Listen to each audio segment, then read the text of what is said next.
good, Lori? Okay. Good morning, everyone. Welcome to the Ellis County Commission meeting. We'll call this meeting to order. All please rise for the Pledge of Allegiance. I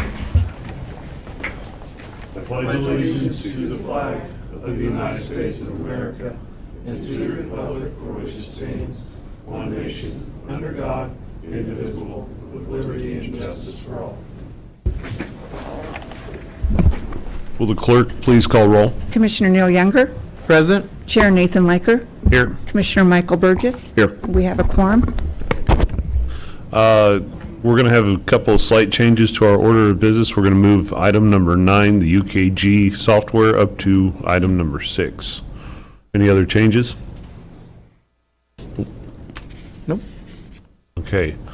Moving on to our consent agenda. Has everybody had a chance to look through those items? Missed the prior minutes. Oh, prior minutes, sorry. Thank you. You're welcome. Prior minutes. Had a chance to look through it? Yeah, no changes. Yep. Okay. Seeing no changes, we'll move on now to our consent agenda. Any discussion on those items? No, I have none. I'll make a motion to approve the consent agenda, items A through G. Second. I have a motion and a second. All those in favor say aye. Aye. Okay, motion carries. Next, issues from the public, people not on the order of business. I don't see any. I don't see anything. What's different from this week than last week? Yeah. Okay, just for public information, we do have a meeting the first 3 Tuesdays of the month at 8:30. So, moving on to monthly departmental report. Comments? All looks good. Yeah, no comments from me. I'd like to make just a couple of public safety comments. I noticed our sheriff's department, which our sheriff is not here this morning, the inmates count is still slightly lower than normal. Also on the public safety side, our EMS seems to be running still an average of 10 plus calls a day. So that's quite a number of calls for what we have. And then on our fire department, it seems like we're running a little bit higher than our normal trend line. So just a few things to keep an eye on as we go through the remaining of the year for 2024. Okay. Next, we will be moving on to our UKG software. Go ahead, Good morning, both of you. Commissioners. Darren, County Administrator. Sorry, I was cueing Jennifer instead. I guess I'll start it off. The first agenda item here is to talk about a UKG upgrade for several different systems that we use within Ellis County. I'll speak at the end a little bit in regards to the funding, et cetera. But the first part of it is UKG is a software that we use as our human resource information system. It's a process or a software system that starts with all of our employees actually before they are even hired. All applicants, when applying for the county, create a login information, put in all their information to begin with, and then they apply. If they're hired, they go through. As they go through their evaluation process and their introductory period, all their evaluations are in there. And then we also have our learning management system also tied in. One of the things that we're looking at doing some changes to is moving away some of our products that we have within our CIC software program that is not necessarily an HR program. It's tied with many other systems that we have.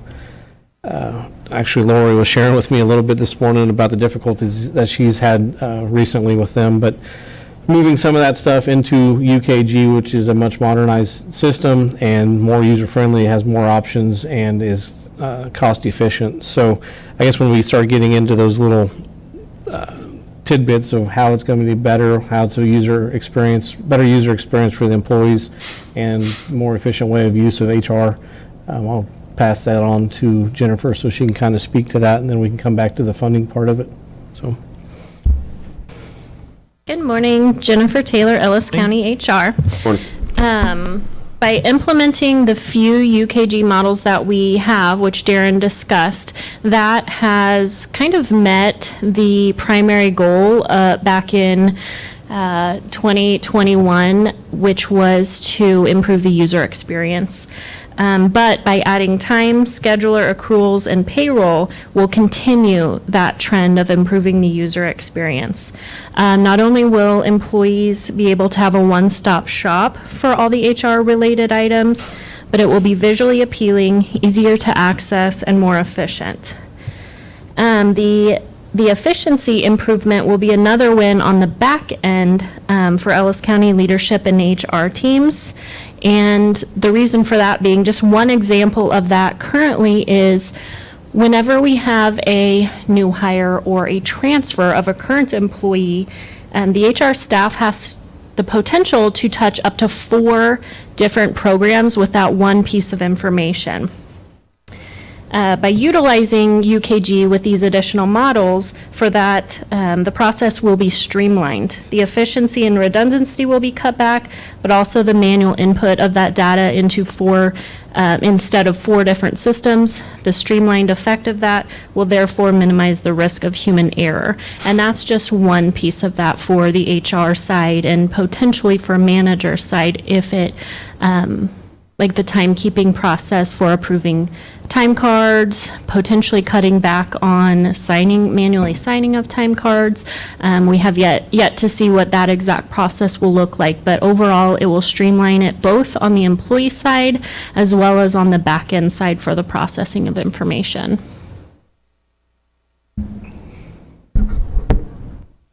Okay. So as we had looked through this, the original part was just to do the timekeeping piece. And this is essentially the function where employees clock in and out, not necessarily with a time clock.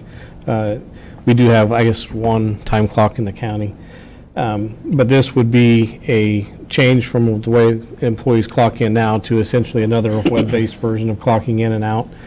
And then that would then flow over into the payroll system, which is the last piece that we kind of tried to fit in here at the end, based on where the prices were coming in, because we didn't know if it was going to be available. And there, like, in speaking with Janet, one of her frustrations is trying to get us to buy something in a short period of time, and then them not heavenly,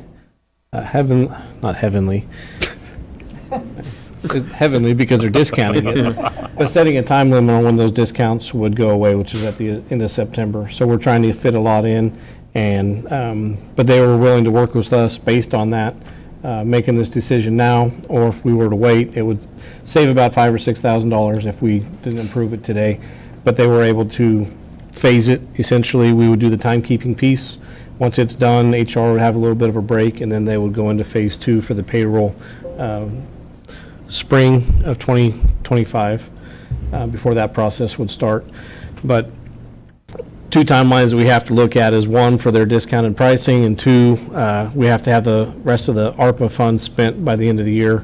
And this was one of the projects within the ARPA funds that we had set aside towards the very end, based on how much funding we had left when projects came in at or above or below budget. So we did have $45,000 set aside for this. It's just the price for this to get through 2026 is just over $46,000, so just $1,600 over the budget. It won't impact anything else within ARPA necessarily, but at least gets us through the 2020 into the 2026 year. So it kind of gets us out. It doesn't impact this year's budget or next year's, and then it'll, I think our renewal period was March or April, so it'll be partially into 2026. Okay. Now, will this take care of this will take care of the multi-platforms that we're currently, like our EMS and our sheriffs, they have multiple different places to log in and take care of things. This will streamline it into one, or will those services still have multiple? It will streamline, I believe the sheriff's office and communications is planning on using the scheduler that's within UKG. I'm not positive. EMS may hold off and kind of wait on that, but I believe they're open to looking at it in the future. Yeah, so within the different documents, the scheduler is a reduced amount of employee per month. We did not include EMS. Danita wants to see, communications is kind of using their basic scheduler, but for a 24-hour operation between communications, EMS, and the sheriff's office and the jail, there's some additional features that they can look at for trade time and 24-hour purposes. So Danita, I think, would like to see it in place first and then transition over. But one of the other issues that she has with her system that she would still be using is they use it for other purposes other than just schedule. They, I think, track truck maintenance and other things within that system, so that whereas the sheriff's office is essentially a scheduler, that they'll be able to transfer over into this. Okay. And Danita, two of Scott's employees, Jeff Ridgway, Jennifer, Janet, and Danita and I, we all went down to Finney County. They have this system in place so we can actually see it live, and the timekeeping, accruals, and scheduler, so that way they could see it live and ask true users how they like it, not a sales pitch. And I think they pretty much stated that they love it in compared to CIC. Okay. As far as every, yeah, come on up, Janet. Janet would like to speak. Sorry. Chair, sorry. Oh, yeah. Good morning. I'm the HR Generalist, Janet Schmidt. I've been with Ellis County since 2015, and CIC was already instated. I didn't have any training when I came in, kind of baptism by fire. The person who was here before me was gone.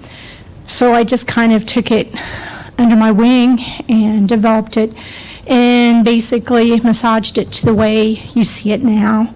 Anytime I see something that I don't like, it's easy to change. I'm not against moving forward because progress is a positive thing. The one thing I know a lot of people have complained about CIC. Other than the one time where it had nothing to do with CIC, where people did not get paid, it had to do with the FDIC, and I think there was a lot of people in Ellis County who missed that Friday for some really weird reason. But my biggest fear is, and I was here when we started UKG, and their customer service is not what I get with CIC. If I have a problem with payroll, they help me through it and get me to the end product so that every single employee is paid on Friday. If I do not get that customer service from UKG, I don't know where to go when I have a Thursday and I can't get my ACH to the bank on time so that we get paid on Friday. That's my biggest fear. I'm not against it. I'm 100% moving forward and I want to see it. But if I can't have a commitment from UKG that says, if you have a problem, we will help you. We did not have that help when we converted. And that is why it took so long to get the application, the HRIS systems in place. So that's my fear. And what am I going to do when I don't get that help that I need? Because I've not got people paid on Fridays. So that's my biggest thing. I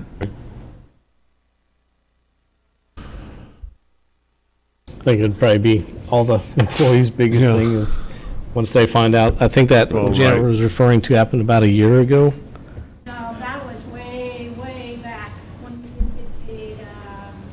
We had a problem also about a year ago that they ended up having, they were held at the bank. They got them, and between Vern and HR, they got it pushed through. It's just the checks are usually deposited first thing in the morning, and it took mid-morning to get them there.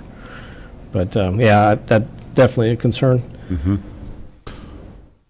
The other piece to this that I did forget to mention is we do process payroll, so we have our 220 employees that are full-time, but for payroll purposes, if the commissioner remembers, we also added the fire department on for payroll per suggestions on doing it the right way in regards to IRS and not treating them as contractual employees. So that increases that number by 100. But then we have juvenile services, community corrections, the fair board manager. There's about 37 other individuals that we pay for, court trustees, and those are also included into this. I've talked with Aaron Geist a little bit with community corrections, and this would include the option to possibly save them a little bit of money or almost be budget neutral.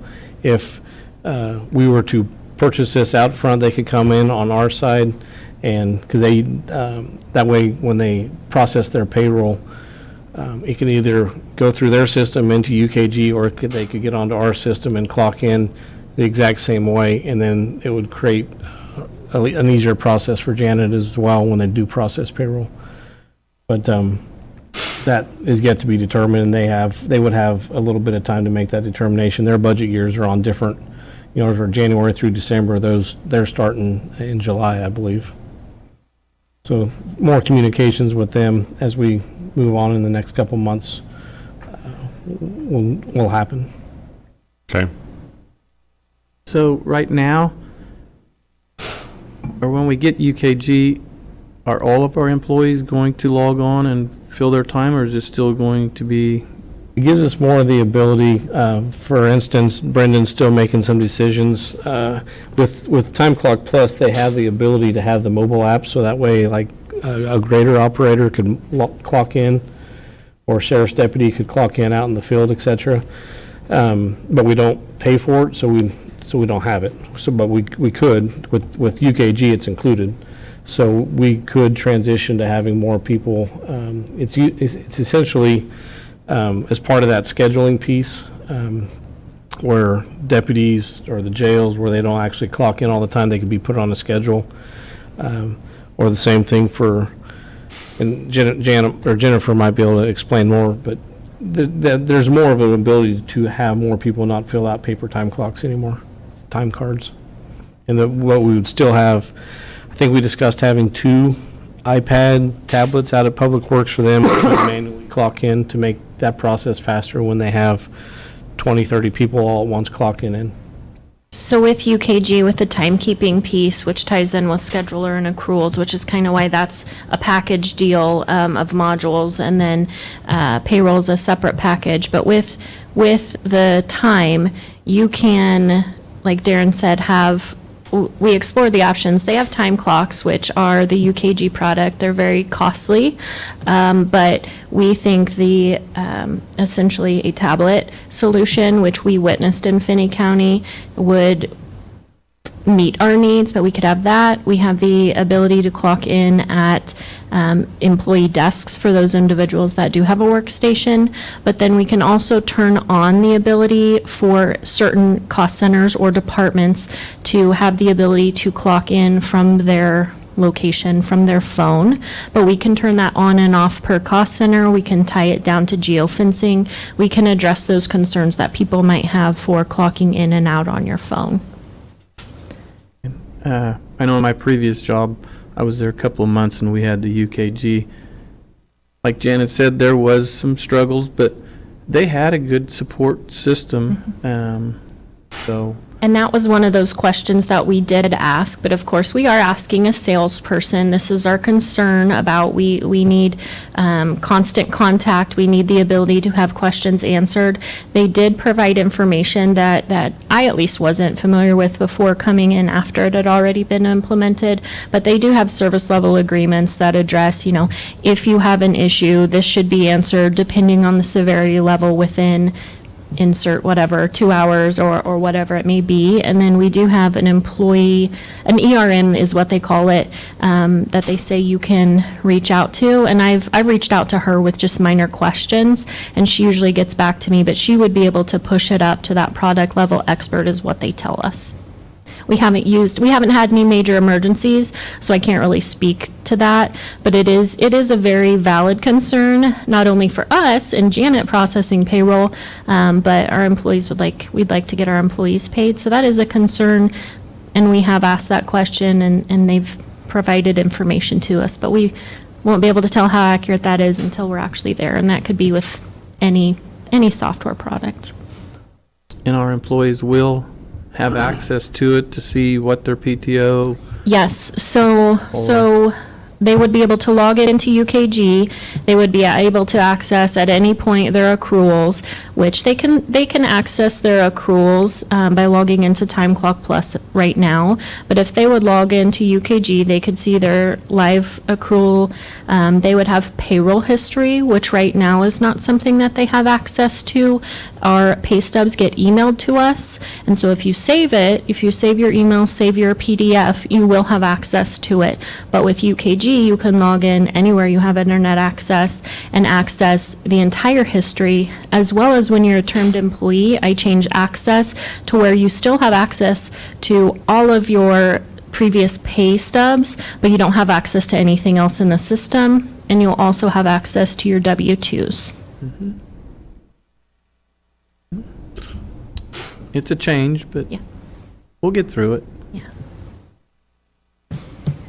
Michael? Okay. Discussion? Yeah. I'm going to kind of backtrack a little bit because I'm losing my timeline. We're currently using UKG in some capacity, correct? Correct. Okay. We have, We do recruitment in there, so all the job postings, all the applications, that whole process is in UKG.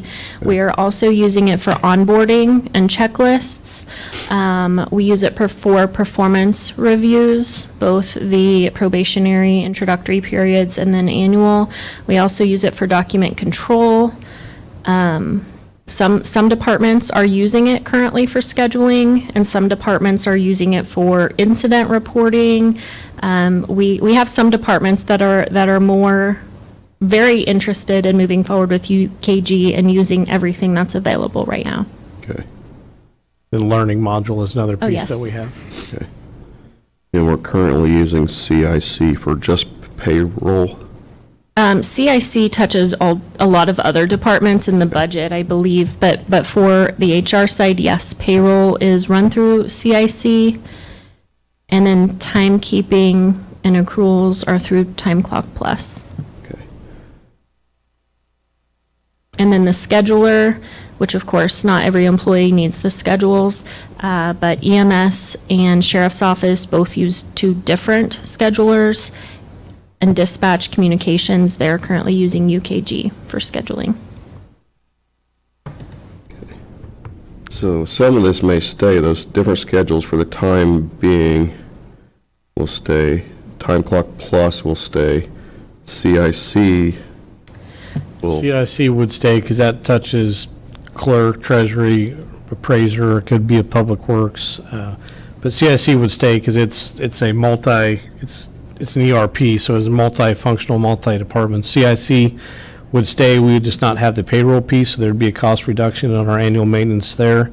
Time Clock Plus would go away, so our annual maintenance for Time Clock Plus would go away.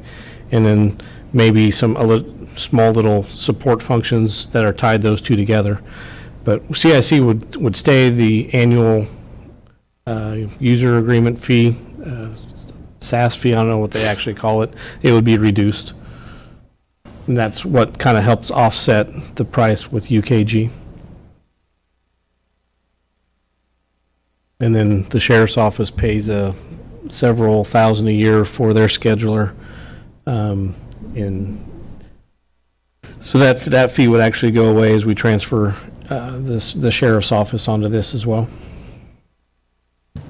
now this is a software program. Is there any need for hardware to go along with it? Upgrade any It's all computers or It's all whatever? cloud-based. That's one thing that's also beneficial to like the timekeeping piece. Whenever anybody clocks in now, they have to be connected to a server.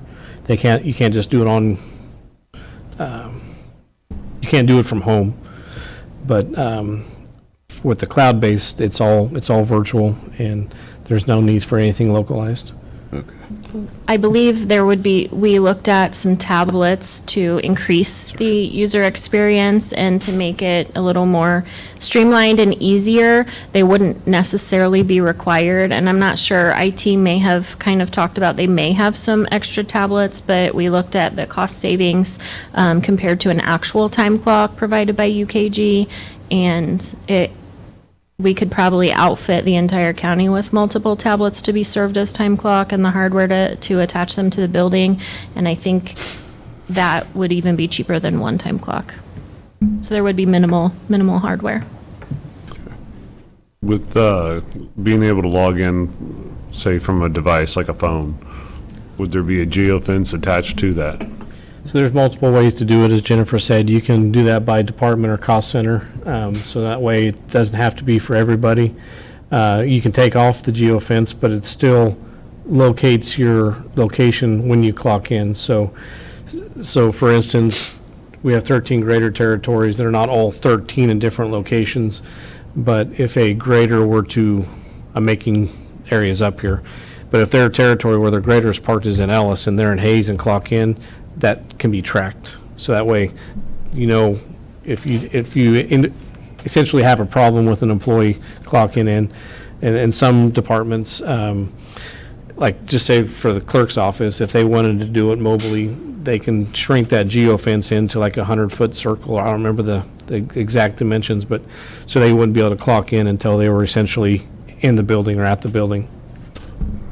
Now, that feature can be turned on and off, because let's just take your greater territory individual from Ellis, and let's say we have a safety meeting at Hayes. If he's supposed to log in at his site in Ellis and comes to the safety meeting over in Hayes at our new Public Works or somewhere in town, or picks up parts, is there a place to more or less for him to dispute, like, hey, I needed to pick this up before I went over to location? Yeah, I don't think Brendan was in favor of the geofencing on the he can speak to it. Okay. But yeah, you can override it and it'll give you an alert, and then it'll give you, it wasn't like a yellow icon on the clock in that says you were outside your fenced area, and then you can just notate it and then put in meeting in Hayes type deal. So there's workarounds and stuff like that. Yes, and in the turning on and off of the geofencing is as easy as check marking a box with one click. Okay. And then also being able to change with coordinates how big that geofencing is, and it is by cost center. So that's something that I think we would work with the executive team and those department heads and elected officials to say, does it make sense for your department to have the clocking in on your mobile device availability? People that have their entire department at a workstation might not have the need, but their department may want it. And then if they go, out of town to a meeting or anything like that, it would still be similar to how it is now. We always have those one-offs to where a department head has the ability to clock their staff in or out. Okay. Let me say, my previous job, like Commissioner Liker said, there's a place to put comments, and ours was a little more difficult because you have a work order, you have a FERC number, you have where I was at. You might get home, then you're coming back. It entailed a lot there, but it's working. So that hopefully that'll ease Janet. But it's a pretty good system that I see. So got a lot of information in it. A good example of a process that happened last week, our emergency manager was in Manhattan for the KEMA conference.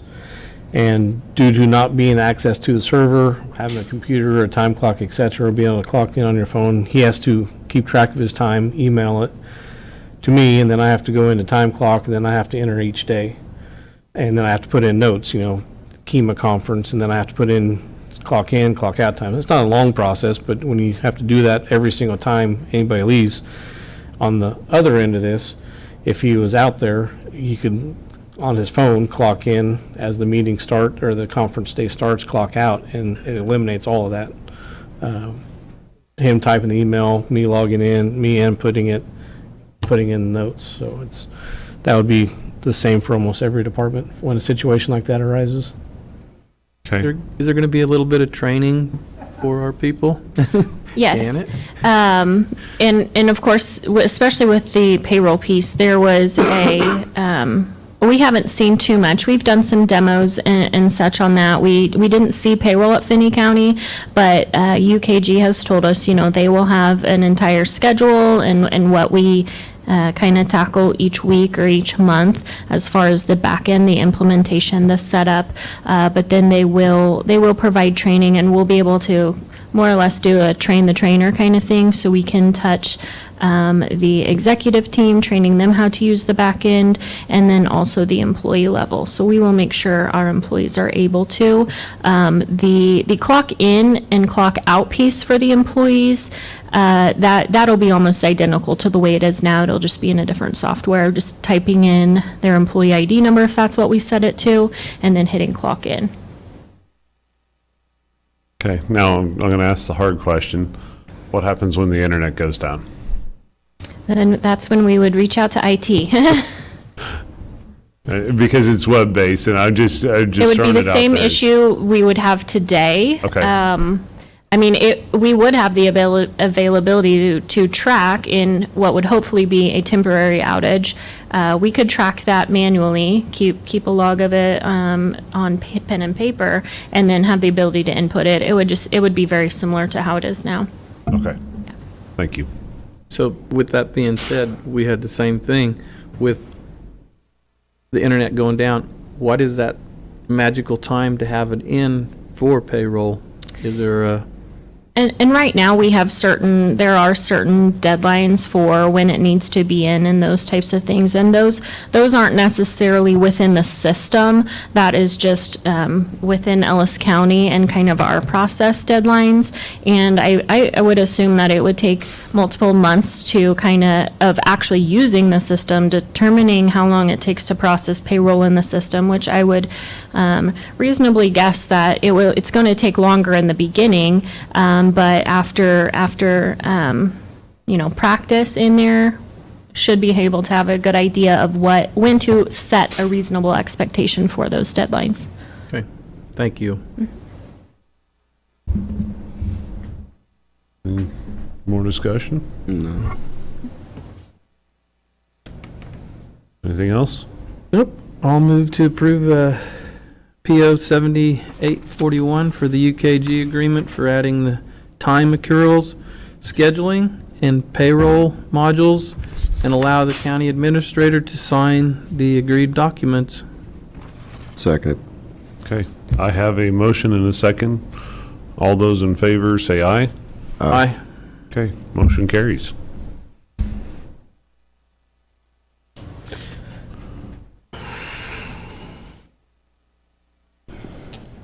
I guess one last question on that, and they are going to come and help set this up and do this, or is this? Yes, that's part of the discount that they had given us. I don't remember the exact amount, 50, 60% off all the installations and setups and interface fees. If we were to lose that, that's the additional $5,000, $6,000 that we would pay after essentially today's meeting, Okay, or the end of the month, if we were to wait till next month. But there are two phases. Phase one's the payroll, or phase one's timekeeping, phase two payroll. So there'll be an installation of the first one, get it up and going, make sure it's all running smoothly, and then go to payroll in spring of '25. okay, And that's all included. I did mention, or I forget to mention, I don't know if I mentioned it to each of the commissioners yesterday when we visited, but when we were in Finney County, I would say essentially their Janet is to us in Finney County. She was zooming through it so fast that I think all of our heads were spinning because she knows the back end so well. Finney County HR director did say that they would be willing to allow us to use her to come up and help set things up as well from a actual user experience and not from the sales, but their install company, because it was quite interesting how Finney County did a lot of different things similar to us. They're not going to be the exact same, but they have a lot of understanding of what Jennifer and Jana do on the payroll and timekeeping and all that piece. So that would be a huge asset for us to get her up here and help out as well. okay. Sounds good. Okay, Next, we have roof building repairs at the Ellis County Fairgrounds. Before you this morning, we have Justin Scheck. He is the new Fair Board president, so I'm going to let him kick off the first 3 or 4 items on the agenda. There's quite a bit on here, and then once we get to the hail damage reports, I'll take it back over again. Hi, I'm Justin Scheck, Fair Board president. First off, I want to thank you guys for everything you help us do out there. As you guys are aware, everything out there is volunteer time. We're probably about the only entity the county has that has to maintain their own property for volunteer time. So we do greatly appreciate you guys helping us out, getting things done. First off, I think we have we're trying to talk about putting on a shaded area onto our commercial building, onto our midway. There's 2 pictures of the shaded area on the midway. The first one without the red is the building where it is now, and that is our midway stage we have that you can see there with the white roof. And the other big white roof to the west of it would be the beer garden now. We would like to take the beer garden and make that into the new stage. We've had a lot of complaints. As you all know, someday during the fair it rains and wind blows.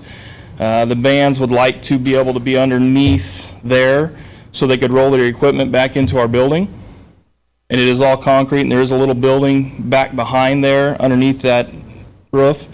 And then we would get rid of the stage that's there, try to sell it. I visited with Darren a little bit, maybe trying to put it on Purple Wave or sell it somewhere if we decide we can make this work. The proposed would be the red part, be 64 feet long and 20 feet out from the side of the commercial building. We can't go the full distance because all of our power comes in. There's a power box setting about 5 feet from where we want to stop this wall on the end of this. It'll all be covered roof. The north end, we would like to put a wall down, close it all in, and put a door coming in from the north so we could park our trailers to the outside there and they could bring everything in from the north. The benefits would be is there's no shaded area out there right now for people to come sit under. I don't know if all of you have come out to the fair, but when it's hot, there's no place for anybody to sit right now. Our goal would be is to be able to put 25 or 30 picnic tables underneath here. We'd like to put a few ceiling fans in it, and then put our beer garden in the north corner of there, and make a little bar type deal. So we've got something that looks nice, and I went down and looked at La Crosse's fair. They had just done something like this, and it makes it look nice, and they actually have a shaded area for everybody to sit underneath. I guess I'm coming to you guys to see if this is something we can do. We have some of the stuff donated to us that we can use. My next question is if we have any of our budget left this year, is it something we can use to put forward towards this to see if we can get it completed? Will that be gravel flooring, or is that going to be a concreted floor? For now, for the cost savings, we would just, I would talk to Brendan out at the county and see if we could get some millings, and we would put millings down before we started building any of the top of it. Okay.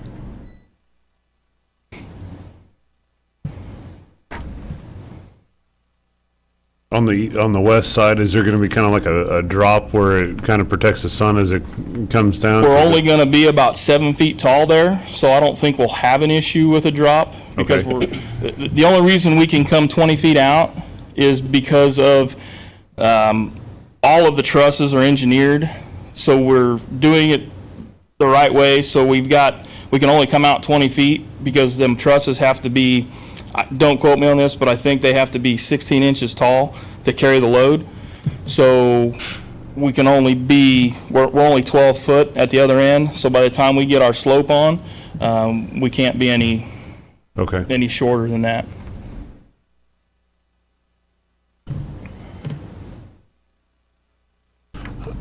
Any comments, gentlemen?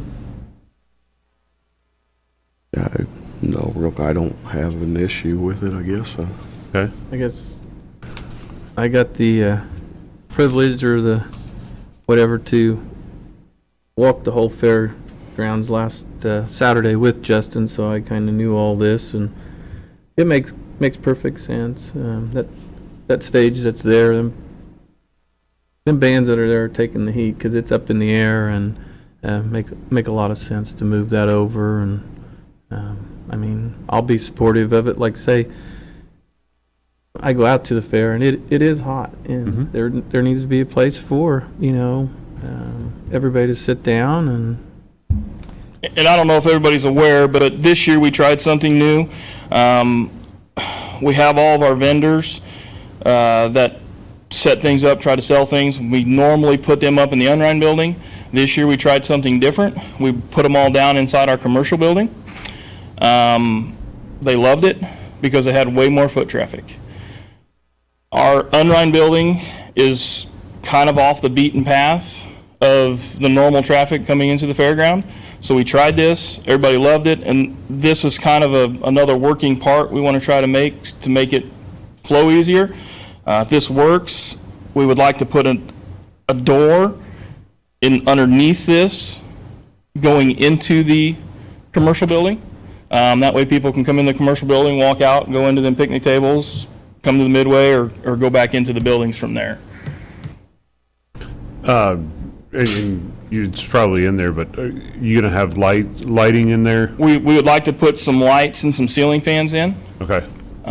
We try to apply for a grant every year through Midwest Energy for improvements. Usually it works out pretty well for us, and that would be kind of what we would try to do. Okay.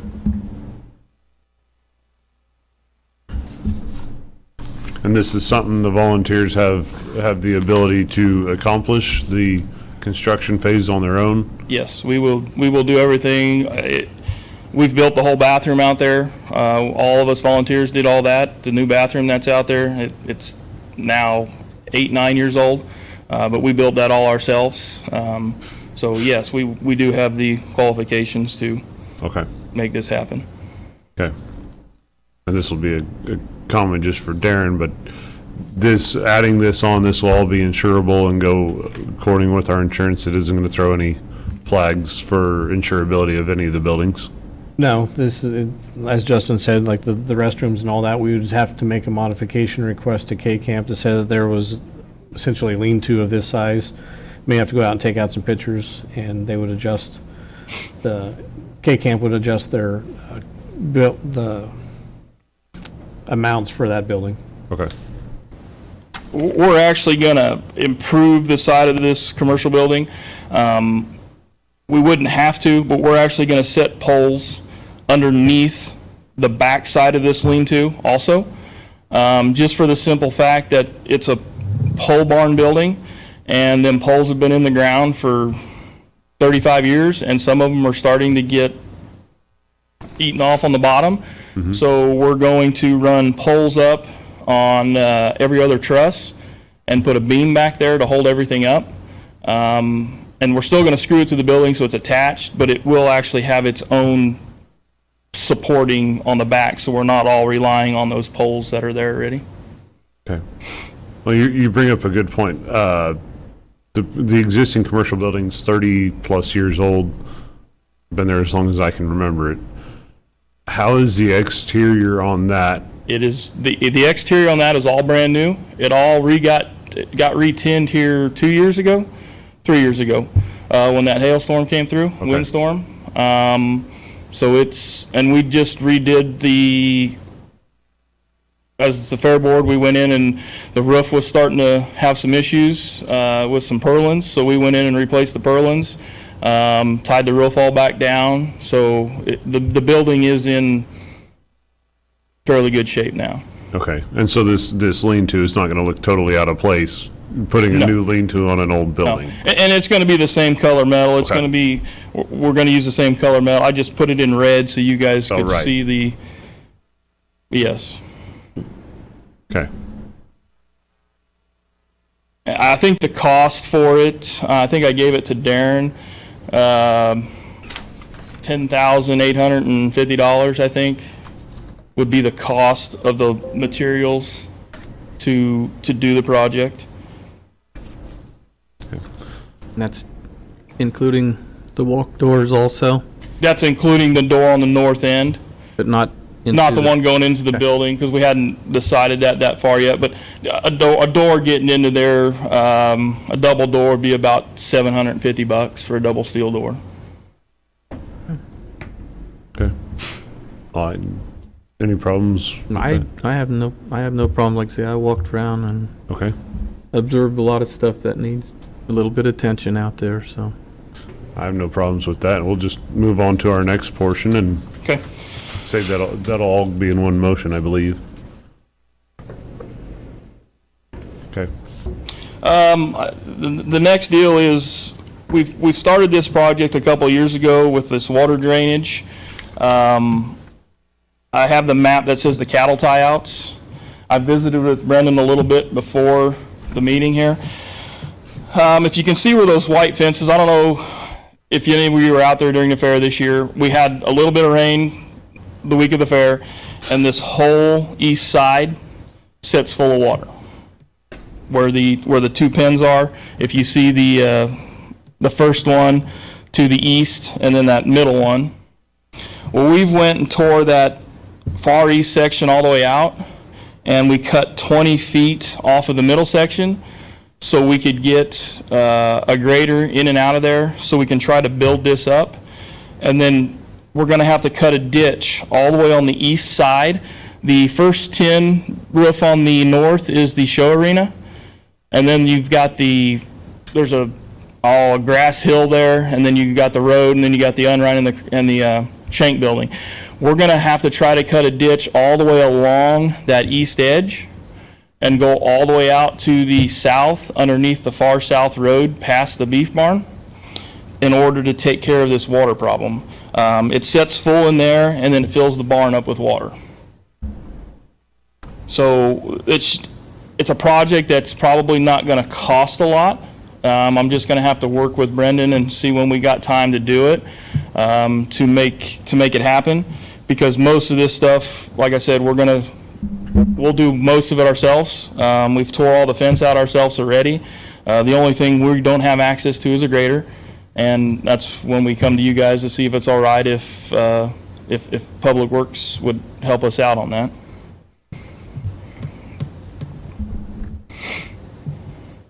It's just all improvements that need to be done.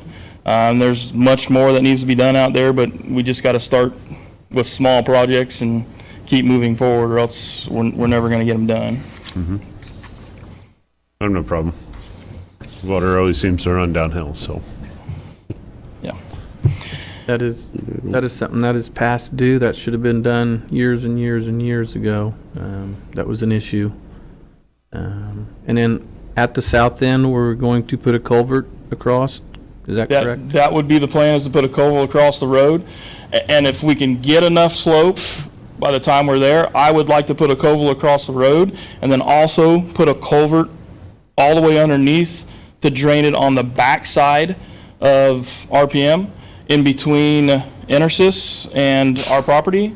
There's a draw that goes all the way through there. It would be right to the east of our lagoon. The draw goes all the way down to the bottom. It wouldn't affect anything. That water would just run instead of all of this. This is the problem we have with RPM also. All of this same water runs right down on the RPM's track.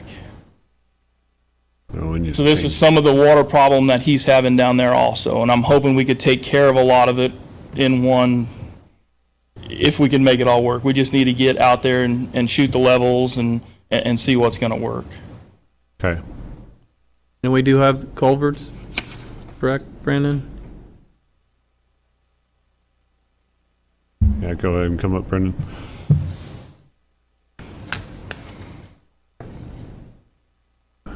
We have culverts in our yard, but I don't know exactly what we would need for in there Okay. at this point in time without seeing it.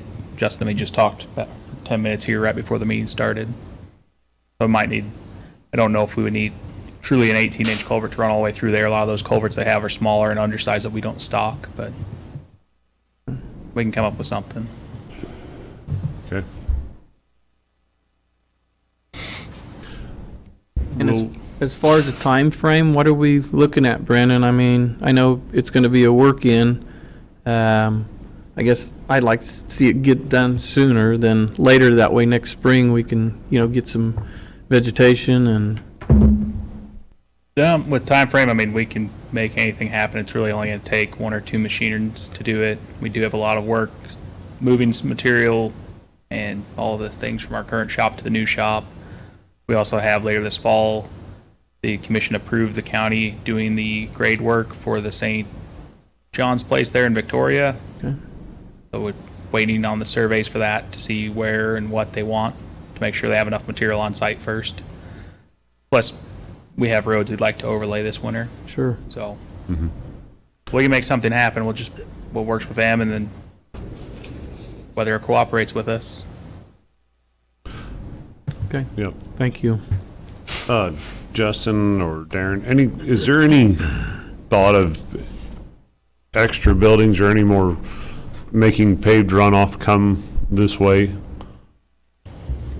To where we'd have an additional amount of water in the I future? don't believe we could put any more buildings where these are at, because there's no more room to put any buildings there. With everything that's there, you couldn't put another building anywhere along this area. If a building ever got put up, it'd have to be put to the west of all this stuff. Okay, Property on the east side is owned by Intersys, right. and they just allow the fair board to use that for the fair, or the RPM asks permission when he has, like Fall Nationals coming up, they park stuff out there as well, but I would say they have no intent to build anything out that far away from their facility. Okay. What about if I know it's been discussed a little bit, possibly paving the parking lot over on the west side of the Shank and Unrein? Would we be creating any more, I mean, it's running that way anyways? I think that all flows directly to the west. The water, the water off of the Southwest. front of the buildings, it flows to the west. The water off of the back of the Unrein and the Shank building now, the county was out 2 years ago, and we put a culvert in underneath the road that's to the north of this barn, and that took care of a lot of the water coming down from there, because it put into the far east ditch. So that took care of that water. The water that we're fighting now is just off of 1, 2, 3, 4, 5, 6 roofs. Okay. Right in that area, but they're big buildings. So you get a half-inch of rain and it's lots of water. So that's the water we're dealing with to try to get rid of. They diverted the water from the Shank and the Unrein across the road into that far east ditch, and that took care of the water that was coming down and washing everything out all the time. Now we just have all this water that runs off of these roofs that are in that picture with the cattle tie out. Okay. I suggest, and it's just a suggestion, but both the commissioners go out. I mean, like I say, I got to look at it, and you'll see some undermining that's going underneath our buildings because of the water. So it's something that needs to be looked at pretty hard. So I'd be more than happy if you other two would like to come out sometime. Call my cell phone. I can meet you out there. We can walk around and look at all this stuff. We can show you what we've been doing, and then we can go over everything else. So Okay. the last picture, it just says fairgrounds on it. This is Neil just brought it up with the undermining of the buildings. This is the Shank and the Unrein. There is 9 downspouts on that east side of the building. The far south one is where our fire sprinkler system is housed in. That is the worst one. The water is eroding out underneath the concrete because of the downspout sits right there, and it drains right down onto the ground, and it just washes all the dirt out. My fix for this would be we put PVC pipe buried under the ground, run it all the way over to the ditch. on all 9 of those downspouts. That would keep the water from eroding anymore, and we could keep it all into that ditch instead of, it makes it to the ditch, but it washes everything out before it gets there right now. We put these 2 storage units in, and there's a downspout that runs underneath them. It's got one whole board washed out underneath it because the downspout runs underneath there, and there's nowhere for it to go. And the reason for putting it under the ground is try to make it easier on Tom when he mows, so he doesn't have to go out and try to pick up 9 downspouts and put them somewhere while he's mowing. I mean, we could put them on top of the ground if we have to, but I believe if we could get the pipe, we could probably get a Mini X and do most of this ourselves to keep the cost down. I agree. It's a tripping hazard too if you put it on top, so. Okay. That needs to be done. I seen it, so. Yeah. Any words? Okay. I think the rodeo arena, Yeah. as y'all know, we started renting our rodeo arena out 3 years ago when we got everything fixed and everybody likes using it. We got a tractor donated from Ryan Lang in LDI. He's been great to us out there. Gets us what we need. He donated us a mower for the back of the tractor, so we try to mow all of our own stuff now and keep it up. But with that comes an additional fuel expense. So what I'm asking you guys, you approved the rodeo contract 3 years ago. Would you guys want us to put a fuel surcharge of some sort on when somebody rents the rodeo arena out? We do have to go out 2 or 3 days before the event. We rip the arena, and then we go in and we field cultivate it, and then I borrow a water truck from RPM, and we put thousands of gallons of water on it, so it is safe for these kids to ride on. Right now, we don't have one. We're just using our budget that we have for fuel, and we probably will be over budget on our fuel expense by the time we're done the end of this year because of this, what we're doing. And that happens how often that you have to go out and do this? It just depends on how many rodeo, or how many times the arena is rented. This year, I think we had it rented 6 or 7 times. Kind of what type of surcharge are you looking at? I don't know. That's why I brought it to you guys to see if, some type of a fuel, or do we just put an X dollar amount? We need to charge this much. If we need to use the tractor, it's going to be this much extra. I like the idea of, just like the Shank and the Enright building, you pay so much, use it, and it's done. I don't know what the other two commissioners. What's the agreement that we set up 3 years ago, the contract of? There's multiple pieces. One is, I think it's just $100 to rent the arena. It's $60 for a 4-hour period, and then it's $100 for a day. And then if you want to use the crow's nest or the sound system, it's an additional $30. I think we need to adjust some prices. Well, that's what I just wonder if we just adjust that. If it's a 3-year-old contract, if we just need to revisit that and just adjust the price, which then. So the other piece to what the commission agreed to 3 years ago is when the arena gets rented, that those funds go to the fair board, not the county. So if we increase the fee, say for a day from 100 to 200, the way the agreement states now is that the fair board, under their own personal account that they run the fair on, gets that money. So that's why Justin came up with the idea of the surcharge, where if somebody paid $100 for the rental, the fair board would still get that, since they go out and do all their, but then if they do the fuel surcharge, say $50, that would be made payable to the county. as another piece that's in here is if they rent a stall electric hookup out there in water, that portion also comes to the county.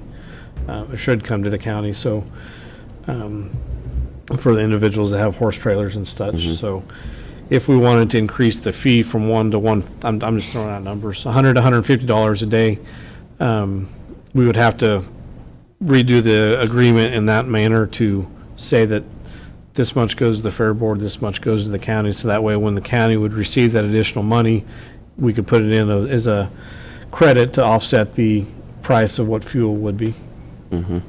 So do we pay for the fuel currently that goes to the fair?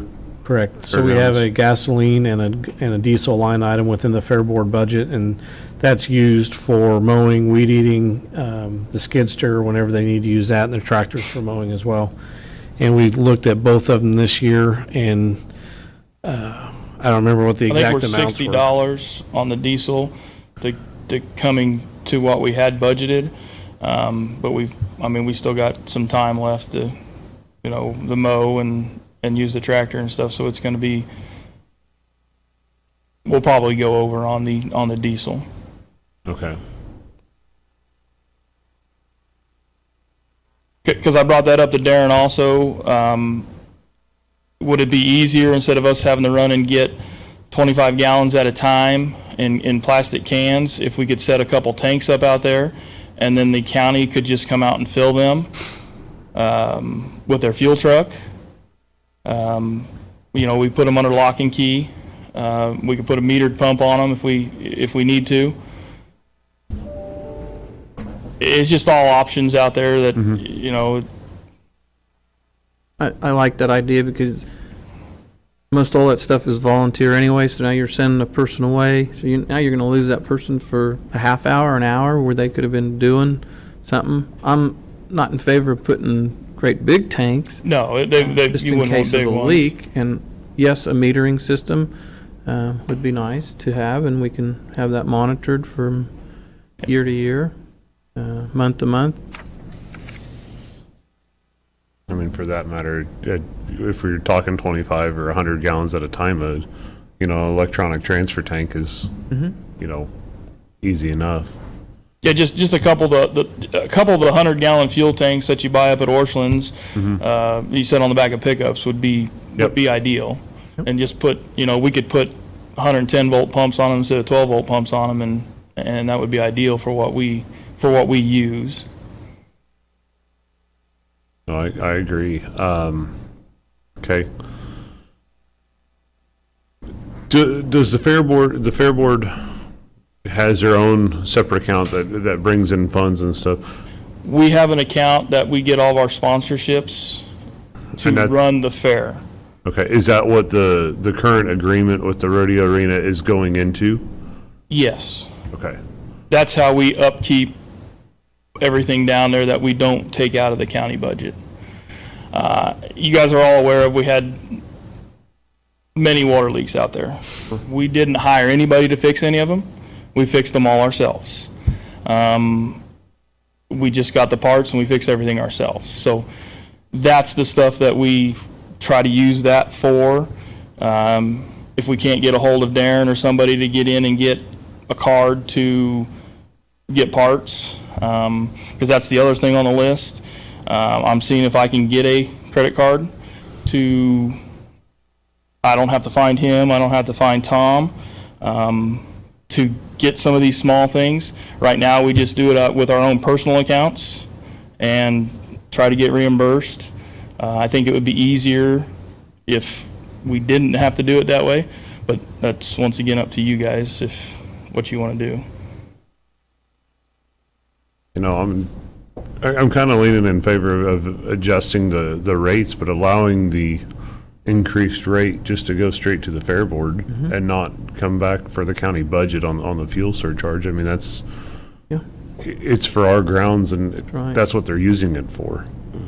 Is there any other in the surrounding counties that have a rodeo that we could compare with for price-wise? I don't think a lot of people rent their stuff out. I did talk to Brian Lang.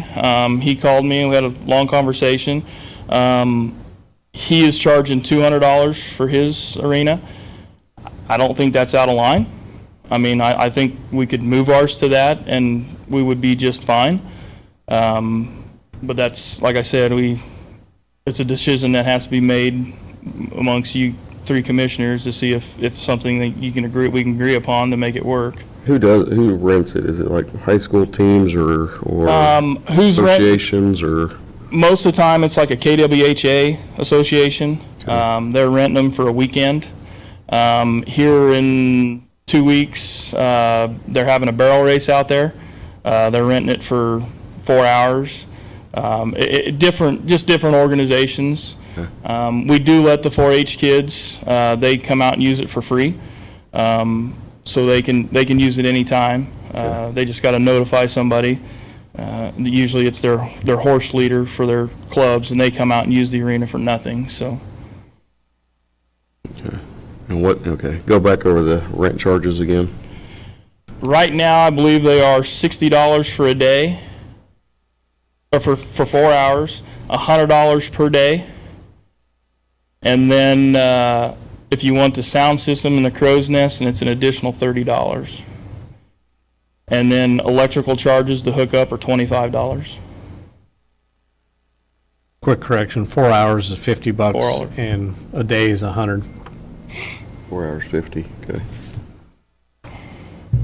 And the last time that was reviewed is 3 years ago. The last time that agreement was put in place was 3 years ago, so 2021 April or 21. 20. I think 21 is what We pulled it up the other day and looked at it, and it was several years. Yeah, I believe it was April of 21. So the way it's currently written in here, as far as just your request, is we'd leave that alone, but then we tack on another $25 surcharge for fuel.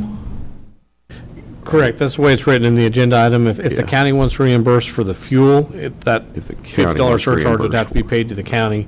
If the commission doesn't want to be reimbursed for that fuel, and you just want to increase the rate from 100 to 150, Okay. the fair board would keep that money, and the tax portion of the county fair budget would, I wouldn't say suffer, but that's how that would be paid for. So the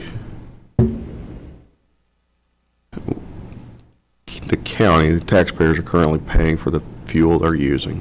They're going over that budget, so we continue to pay for that fuel,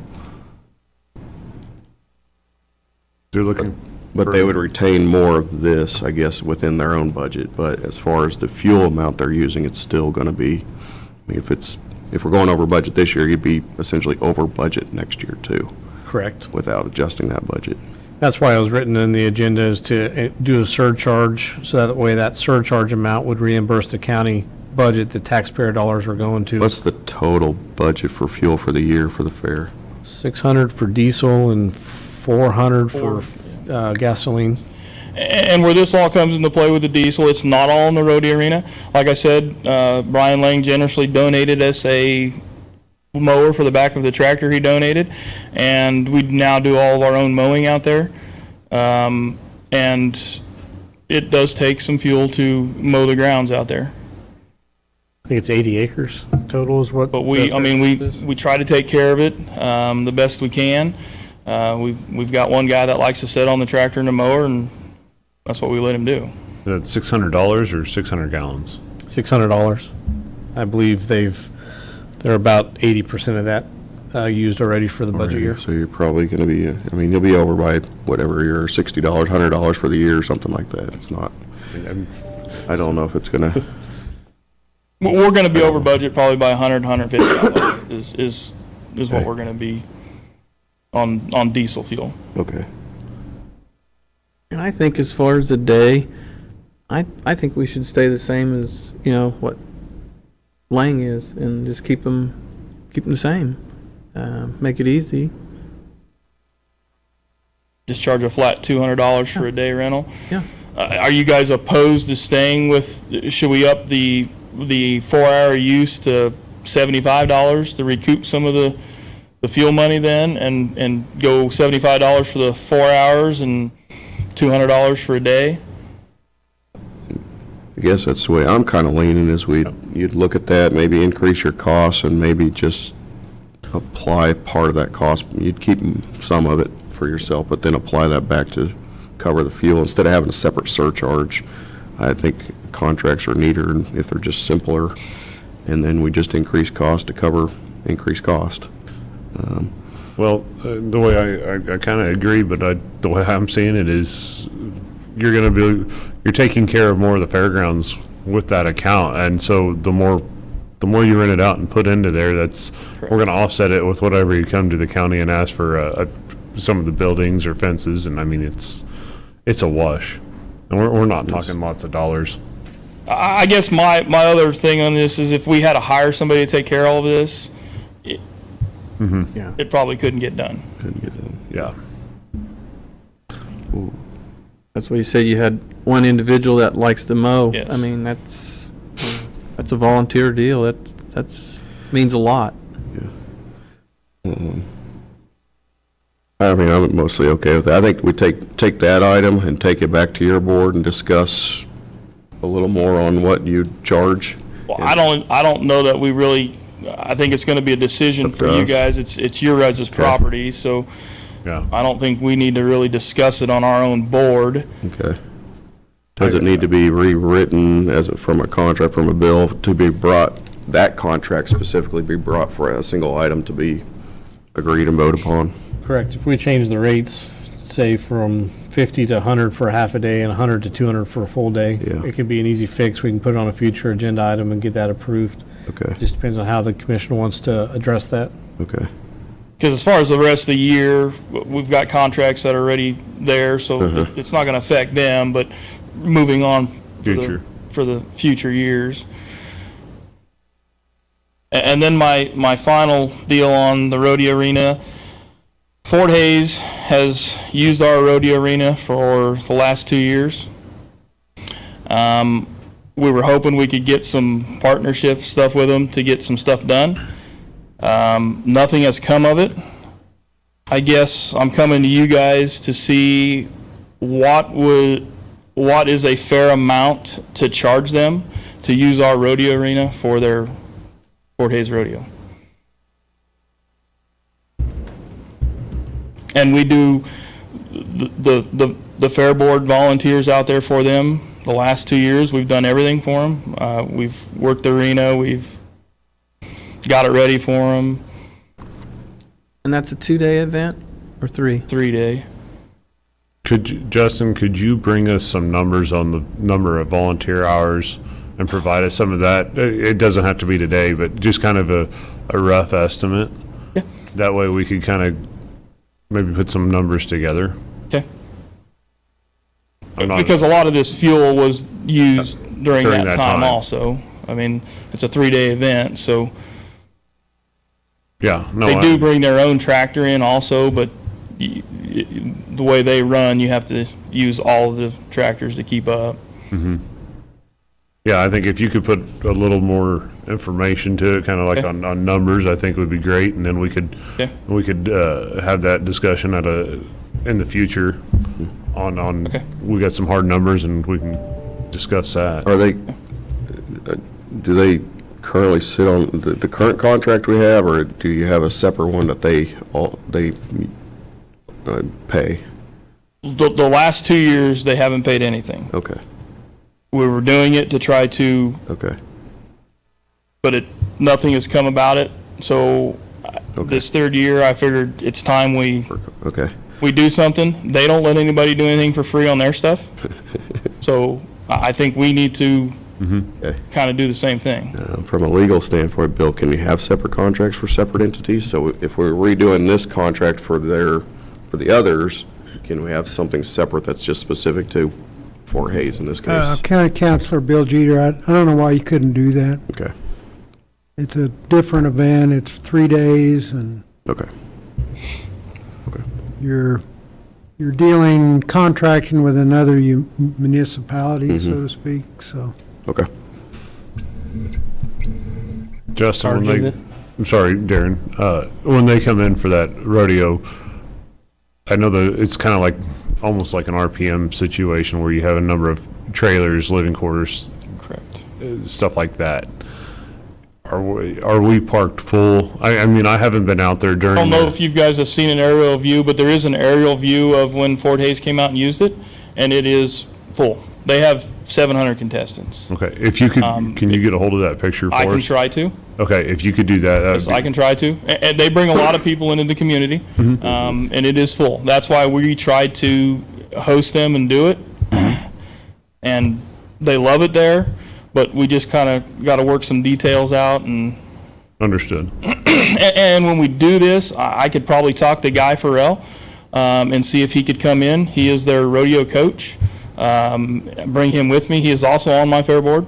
Bring him along the next time, and we can visit about it. I'd be good with that. Yeah. That'll work. You good? So we're gonna talk about the restroom down in there. Are we gonna maybe try to do like a rental type deal again? We've for- talked about putting bathrooms down there. It's going to be tough. The more and more I'm thinking about it, I think we'd be better off if we looked at getting a portable. They make these portable restrooms that you just pull around with a trailer. Set them down. I think the RV park down here west of town has a couple of them.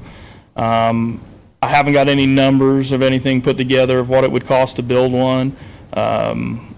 But I think we would be better off doing something like that and then just having somebody come out and empty them after the event.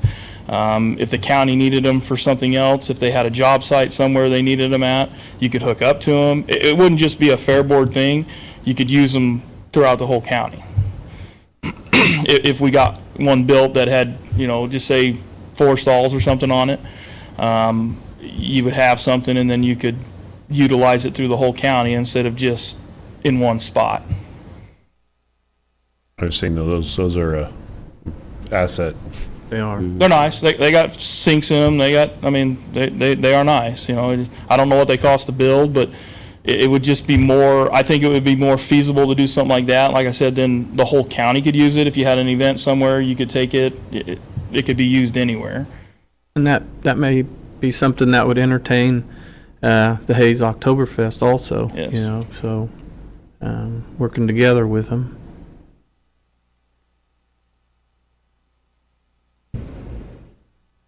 Okay. Well, if you could get us that information. Darren, I'm sorry. I spoke over you. You had something you were going to bring in?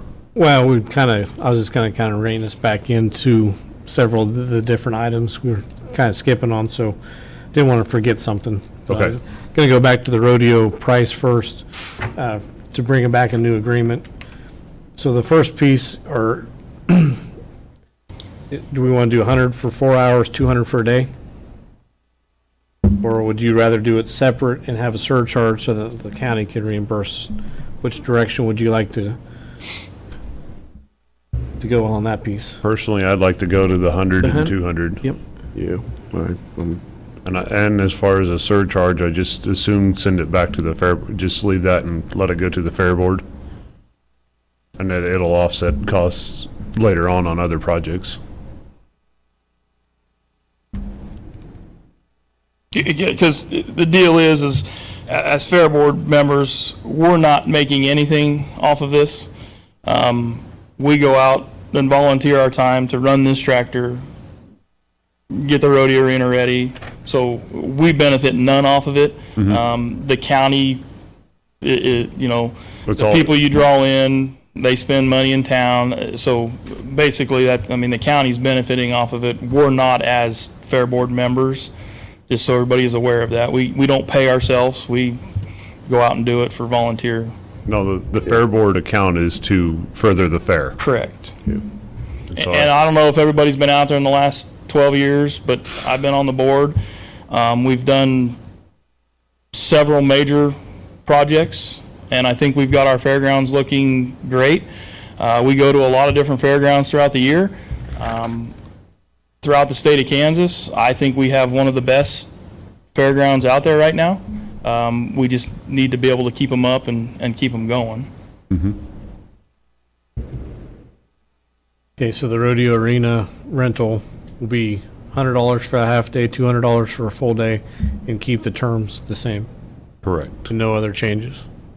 Yeah. We'll bring that, he can take that to his fair board, make sure that they're good with it, and then bring it back on a future agenda for approval, as well as the information on volunteer hours and information from the Fort Hays Rodeo. Correct. Does that sound good, President? Sounds good to me. Leave the $25 a day for campers. Yeah, that's, That comes back to the commissioner, or that comes back to the budget. Okay. I feel we should increase that a little bit. That's very cheap for, Well, I mean, in 3 years, we've had, now we have demand charges and Yes. all sorts of other things that have changed. I'm not sure how often they use it. We looked last week at that, and the county's never been reimbursed in the last 3 years for any of that expense. Okay. So if it's not been used or it's not been paid back to the county from the fair board, I don't know, but in the budget, there's never been a check deposited for rentals of the camper hookups. Okay. I guess Yeah, I guess leave it. I don't, yeah. Mm. And I think sound system at 30 is fine. I don't know what the real expense to the sound system rental is. So I think that's probably fine to leave that where it is. the sound system and that, would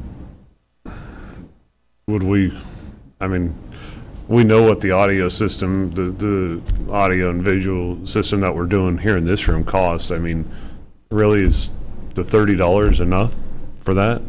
Depends on how long it lasts. I know just this last week, well, sometime in the last couple of weeks, we must have had a lightning strike or something out there.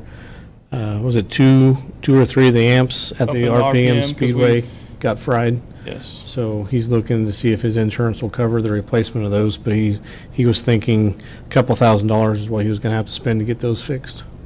How often is the speaker system and tower utilized on rentals? When it works, they'll use it.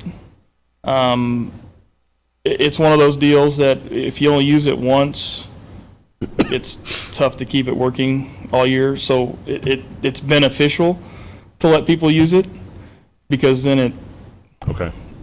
because I had to go up this year before the fair and we replaced, we couldn't get Jeremy Gable out there.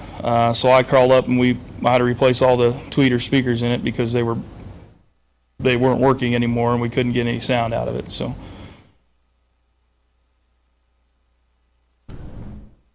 Do we just maybe include the tower and that stuff in the increased charge of our rodeo rentals and not Just keep it all as one lump. Keep it all as one deal. keep it all as one lump and then take that line item out?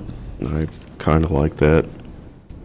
I mean, they're gonna rent Said it. if they use, I mean, I could see them going, wanting to rent it, getting up there, realizing it's not really working and saying, we're not going to use it. But if it's part of the whole thing and they just use it, Uh-huh. then I think it works Okay. fine for me. I think let's go ahead and do that. Let's include that as a one lump sum and then it's all included. Just leave it at the $200 a day and the $100 and they can use the sound Yep. system. Okay.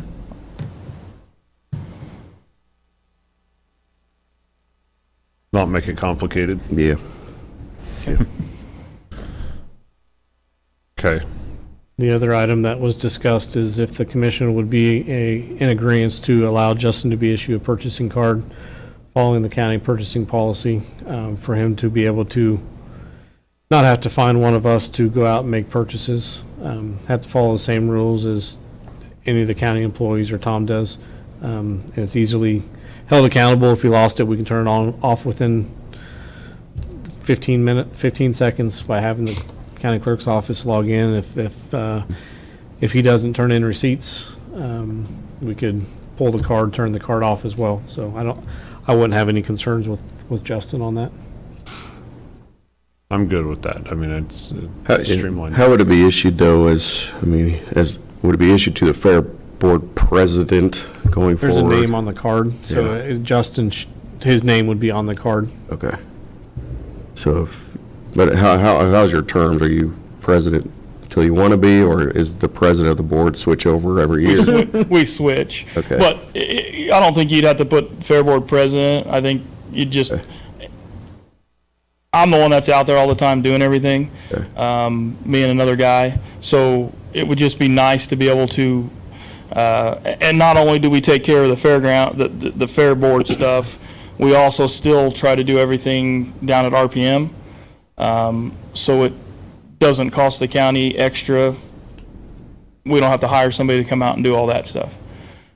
This year we put a hot water heater in ourselves down there. We fixed all the water lines down there. Here just 2 weeks ago, they put the new cooler in, which is great. It's up and working, works great. But we ran into a flaw when they were there. We ended up having to run wires to the new cooler. So I tried to get a hold of people, couldn't get a hold of anybody, so we just went and did it. And it was fine after we did it, but so we could get it done right instead of having to just try to make it work the way it was. So. Okay. So what kind of limit or anything? I mean, are we putting a limit on it, Darren? I mean- Policy states what employees' amounts are. Okay. And we would just treat Justin as Just that as an same employee. number. Okay. And it's at a limit, at enough Amount. level that it would be anything, sufficient for anything that he would need to do. Okay. And if there is something that we needed, if he did a large project, just say he paid the $10,800 for that lean-to in one check, the clerk's office can increase that limit for a day, have him pay it, and so that way we get not the points, but the revenue back from the card as well, and then they can be lowered back down at any time. Okay. And that's all has to be gone through a permission process to get that done. Okay. Most of it's just going to be Odds and ends. water leak. You know, we got to go to Home Depot or Western and pick up a $5 fitting, or most of our stuff is not huge. I mean, Yeah, I don't see a problem Yeah. with Fine. allowing that. Okay. That makes it simple, just like all the other with the, rodeo. Put it all in one lump thing. It's much easier. It'll be easier on you also. I mean, we're paying for it one way or the other. We're so- paying for it, so. Mm-hmm. Okay. The last part of this agenda is the repairs that are needed for two of the buildings out there. First, refer to the 4-H concession booth, which is up there in some of those pictures that you had handed out to you. That's where the 4-H has all of their concession stands right next to the restrooms up on the midway, and a green roof essentially, and then the RPM concession stand that's down there by the grandstands with the red roof. As the commission is aware, we've been looking at this project, this building down at the RPM Speedway. There is some water intrusion into the building due to some improper installation when that building was replaced there around the windows and the doors, and then partly due to the flat roof on the south side of the building that has seams coming apart and does not flow off the roof. So in regards to the hail, the windstorm that came through earlier this year, the insurance company and the large claims adjuster went out and actually looked at all county buildings. So in regards to these two buildings, the insurance was given to replace the west part of the RPM Speedway, which is essentially the section over the kitchen. So with that, we got bids. I visited with Justin, got bids for Victoria Lumber, had roof masters come out, and High Plains Roofing, looked at several different issues to see why the water intrusion was happening, and then to get bids to replace the issues. The flat roof and the siding and the trim around all the windows and doors was not including in the hail, so that would essentially come out of the county's pocket to replace and repair those sections. When looking at the flat roof on the south side of that building, it's a black EPDM roof, like they say, the seams are coming apart, so it actually holds water. It doesn't actually shed water, to be honest with you. It's almost maybe even up to a couple inches, probably hold about 2 inches of water when it rains. And then it gets underneath the seams and it rolls, the floods back into the building. So their solution is to tear that EPDM roof off to the deck, which is essentially just adhered to it, and they would install a tapered roof system. So that way it would be sloped and it would come off the south edge of the building. And then because of that, the door that you actually enter into the VIP section, the benefit is we were having to redo the siding because of the water flows in there as well. That door would have to be raised 3, 4, 5 inches based on that tapered roof system. So once that siding and all the trim come off, it's a wood frame structure up there. They can raise the door and put the tapered roof system, reframe, and reseal the doors and all the windows on the north, south, and east side of that facility. So those two are $17,700, which are not included in the hail estimate or the wind estimate. The west side of the building, Roof Masters of here in Hayes said that they would donate the material to fix that side of the building, which helps eliminate the costs from that hailed out section. And then the low bid for the 4-H concession stand with Victoria Lumber would then cover replacing the materials on that building as well as install that donated materials from Roof Masters. By lumping all that together, having Victoria Lumber do the one building and Roof Masters do the other, it is just a couple thousand under what was allocated by the insurance to get it done. And that's using some of the fairgrounds labor to get that done as well. So the good news is we don't have to pay that $17,700 out of the county budget. We can use the insurance reimbursement from what we got between the two buildings to pay it all off together. And then Justin would coordinate it with the Fair Board volunteers and Victoria Lumber to get the materials done in coordination with Roof Masters doing the 3 walls and the tapered roof system and the moving the door around. Because the inside of that building is also going to have to be repaired. But we figured as a few of us Fair Board members and then the operator of RPM, he's more than willing to come up and help us also on the inside. So we're hoping we can do the inside ourselves to keep the costs down.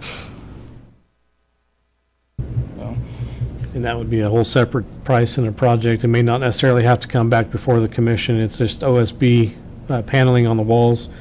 OSB's $20 a sheet. Just rip all that off the sides, re-insulate, ensure everything is good, especially after the exterior is done. Because I'm hoping once Roof Masters rips that tin and stuff off and they tear into them windows, if they see any rotten, they're going to have to fix the studs before they put new OSB and tin back on the outside. So it's just going to be a coordinate when they're out there. I'm going to try to be out there when they're out there working on it, so we can kind of make sure that we're doing it right and we're just not covering it back up. Okay. Then we can look in the future about what the interior looks like. If we want to keep it at OSB, sheetrock, or put a flat panel, finished panel on the inside to make it look nice. And then because of the water, I talked to the RPM lease, and he'd be somewhat interested in maybe doing an epoxy floor up there to reseal it because all the paint's flaking and falling off up there. So can't really get all that done until you fix the We got to fix the the problem root cause. first. Okay. So the motions that we have, the POs that we have before us are the 7839 and the 7840. What are each of those separated then? So I don't have them right in front of me to separate which one, but one is for Victoria Lumber that will pay for the materials and the labor to redo the 4-H building and the west roof of the RPM. And then the second PO would be for Roof Masters to reskin the whole second story, the flashing, the gutters, and then raise the tapered roof, move the door, and get that all done. So. Okay.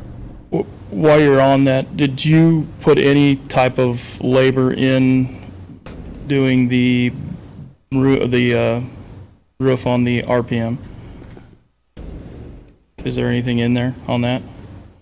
When we had talked about that, you said that you were fine with that on the. Well, per yeah, side? but I was just wondering it be, because we're already doing the food stand building way less to try to keep everything under. If we could, just take the material out of that bid and at least collect a little bit of labor for putting it on.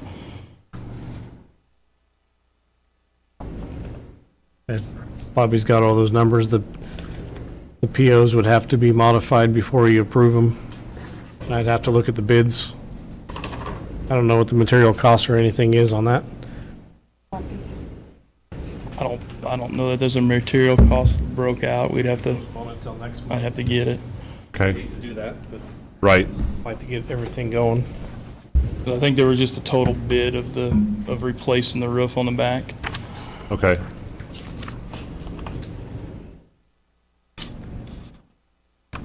Yeah, he didn't separate it. Okay. Would you like to separate it and modify that and bring it back? I guess that's up to the commission. I think so. I think remod.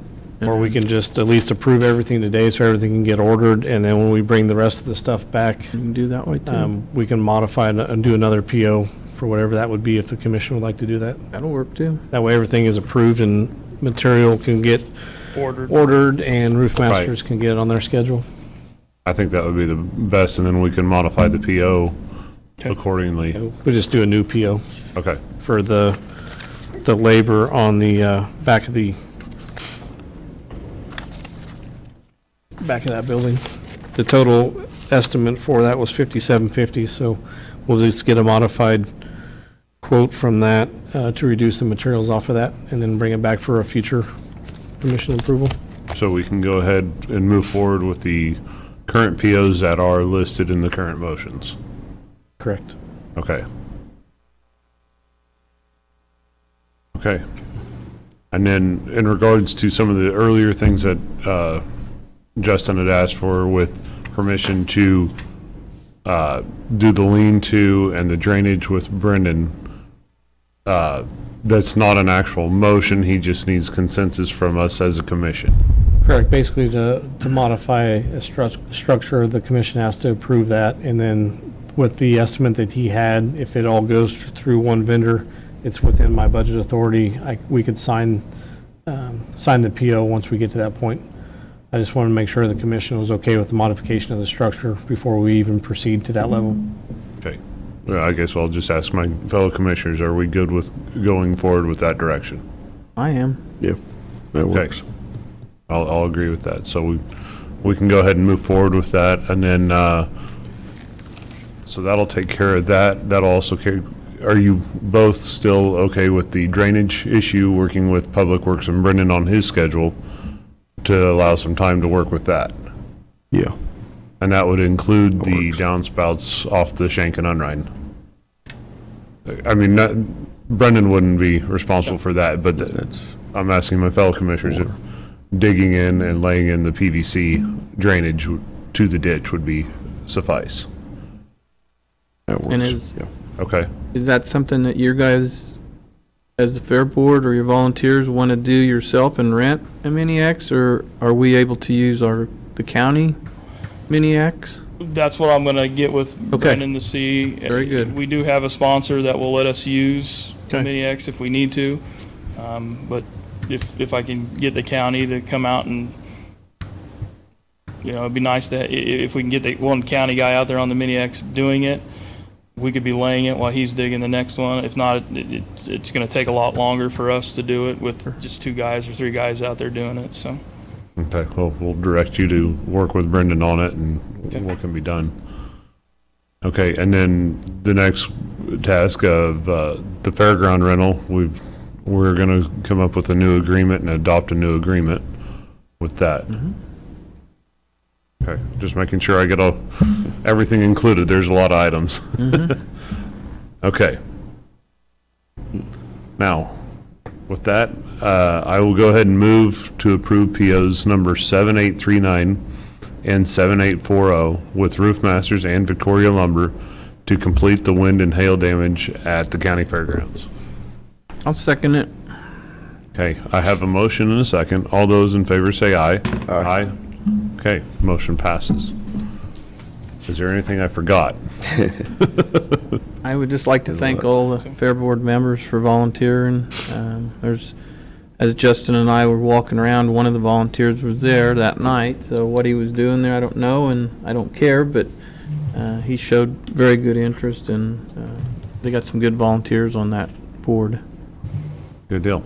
Okay. Well, thank you, Justin. Thank you, guys. Thank you, Appreciate Justin. it. Mr. Chair, I'm going to ask for a 2-minute recess. Okay. So, I've had too much pop and coffee. Starting to float. Okay, we'll have a 2-minute recess. Motion. I don't think we need a motion or anything.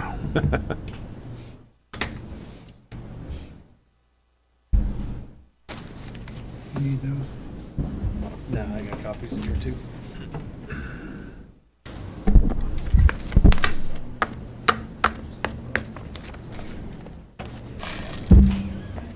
I didn't miss anything there, right? Okay. Oh, we'll miss something, but they'll bring it back. I think you did. I think you covered it all. Okay. The minutes will reflect it.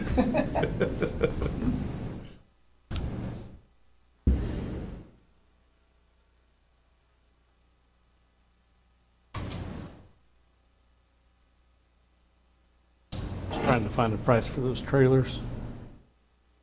Found a website that have them readily available where you can buy them. Those are pretty sweet. I don't think I've ever seen one. It's Oh, kind yeah. of like a They're neat. like a bumper pull camper. I mean, or like a single wide modular home. 4 or 5 stalls on each side for men's and women's, air conditioned, heat. I mean, FEMA really started making them after Hurricane Katrina. Now they have them that you can put wash machines in, you can put them in stalls for doctor clinics, in multiple ones. You can have stalls at bathrooms, but Hurdle still Roofmasters has actually his. has one that I don't they think use so. out at their who does? Roofmasters. Okay. I think it's either 2 or 3 stalls. Brendan actually sent me a picture of one that was on Purple Wave. I seen Roof Masters that day. I was telling Darren they were skinning one. I said, I wonder if they're making one. Evidently they did. It's well needed. I mean, it's How much is it selling for? instead of a I porta think it's sold already. he bodies said. or porta johns. This is the next step up. What it sold, 15,000 is what it sold for. So you couldn't build a back. Do that, and then you could use that for. Okay. Right. Okay. We'll resume our meeting. Next on our agenda, we had the sale of the Public Works Building and public hearing notice. I guess I'll defer to Bill Jeter, County Council, I was looking at Darren, I guess. I guess this is my agenda item. As you know, the time for submitting sealed bids for purchase of the current Public Works property has passed. At 4 bids, Colt McCune, $52,525. Cody Thede, $415,000. Sean Slawbaugh, $502,000. And Midwestern Pipeworks, $605,000. The next step, assuming the commissioners want to continue to go forward, would be to schedule a public hearing for the purpose of soliciting comments from the public on whether to accept the highest bid. And then at that time, you can deliberate and accept it or reject it. So I guess today, I don't really need a motion. I think we need a consensus that you want to direct Bobby Dryland to go ahead and publish that notice. And visiting with Darren, we looked at October 1st, your next meeting for that public hearing. And then you can decide after that hearing whether to accept the highest bid. Okay. There's no time limit on notice of public hearing? It's just? No, Okay. no.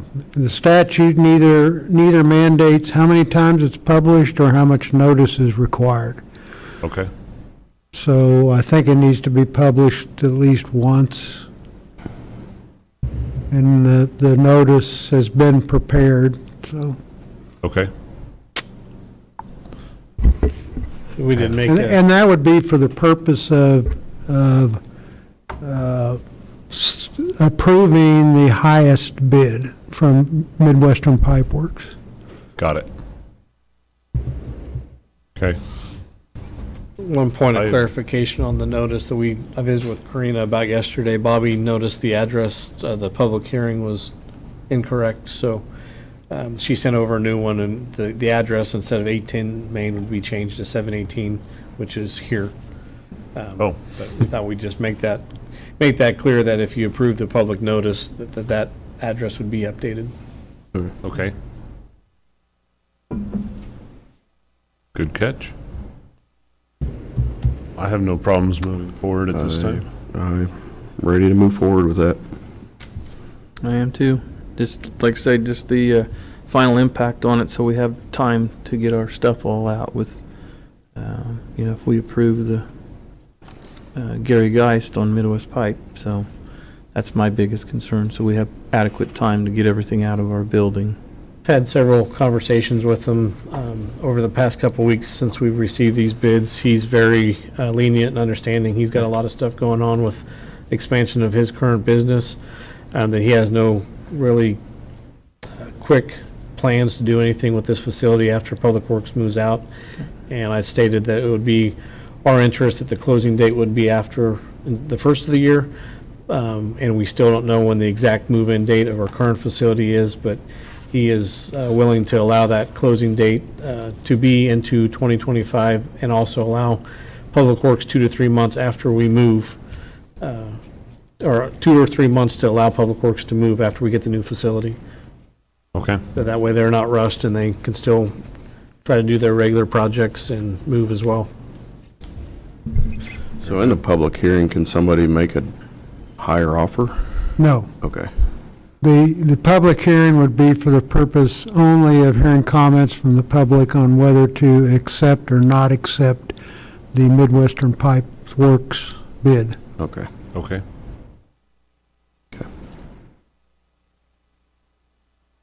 Okay, well, I think at this time we can move forward. Yep. Okay, thank you. And is October 1st fine? That's the next commission meeting? Yes. Yes. Okay.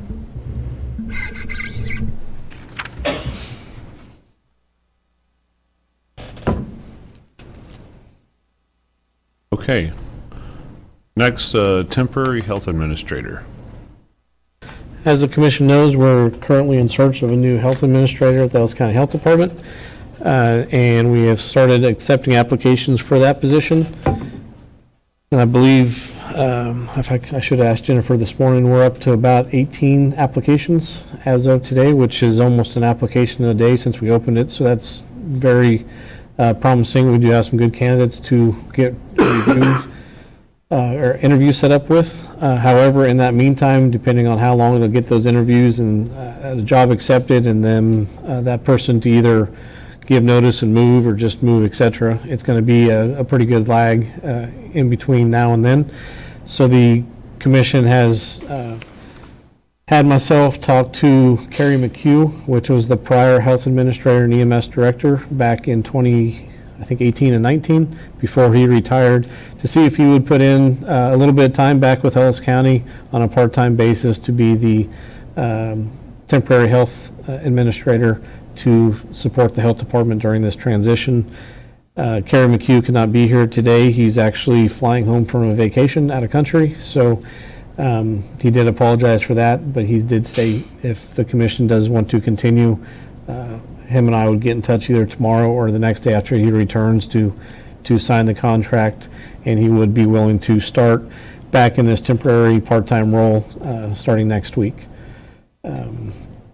The attached agreement has been reviewed by both Ellis County and Mr. McHugh to have this final draft in front of you. So what we're asking for today is if the commission does want to continue, that you have the motion in front of you to approve the contract and enter into with Mr. McHugh until we have a new health administrator hired.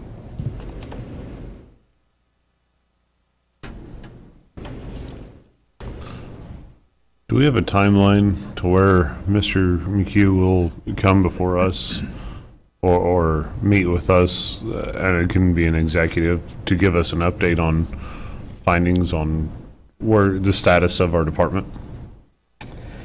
Not sure if we could, depends on what could be talked about if that could go into executive session, but he could give updates about what he's finding and what he's preparing to help with the new health administrator in open session. Okay.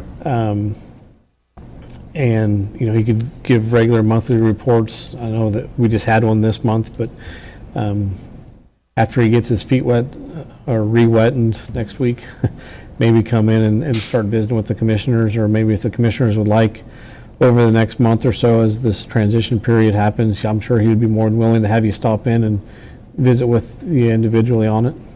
Okay.